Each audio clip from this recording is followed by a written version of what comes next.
Dictation अभ्यास के लिए हमारे चैनल को सब्सक्राइब करें। चलिए शुरू करते हैं। गति लेखन संख्या 3 GD बीस्ट रेडी स्टार्ट। जहाँ तक पहले पर्सन का संबंध है जो व्यवस्था दूषित थी, अब सरकार के हाथों में आने से उस व्यवस्था में कुछ संशोधन होगा। इसमें कुछ अधिक संदेह तो प्रतीत नहीं होता, लेकिन फिर भी इतना अवश्य है कि सरकारी मशीनरी को बिल्कुल दूध का धुला हुआ नहीं माना जा सकता है। पूर्ण विराम।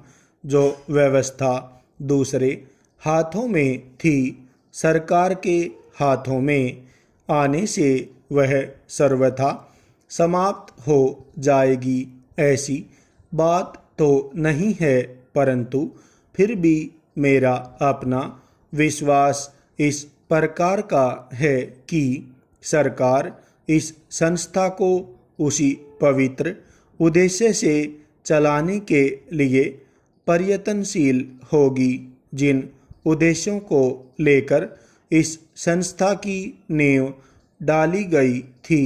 पूर्ण विराम।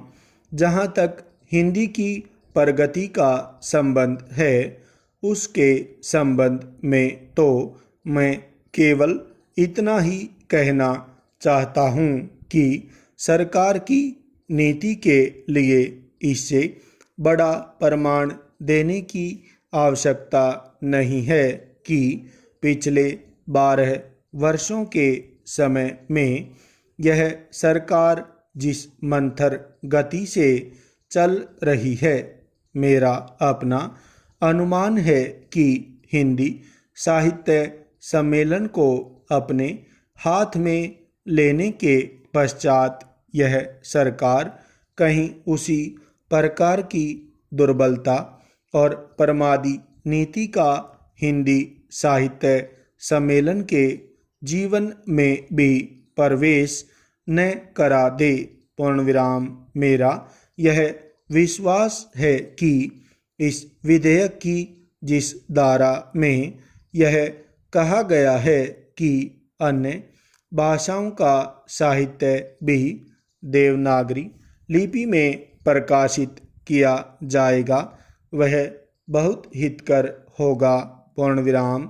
हमारे देश का यह एक बहुत बड़ा अभाव था जिसको कि हिंदी साहित्य सम्मेलन द्वारा इस प्रकार पूरा किए जाने का प्रयास किया जाएगा। पूर्ण विराम। कुछ दिन पूर्व मैंने इस प्रकार का एक प्रस्ताव भी इस सदन में दिया था। पूर्ण विराम। मुझे इस बात को कहते हुए प्रसन्नता है कि मुख्य मंत्रियों का सम्मेलन जो इसी भारत की राजधानी दिल्ली में हुआ था, उसमें इस बात को स्वीकार किया गया। पूर्ण विराम। स्टॉप।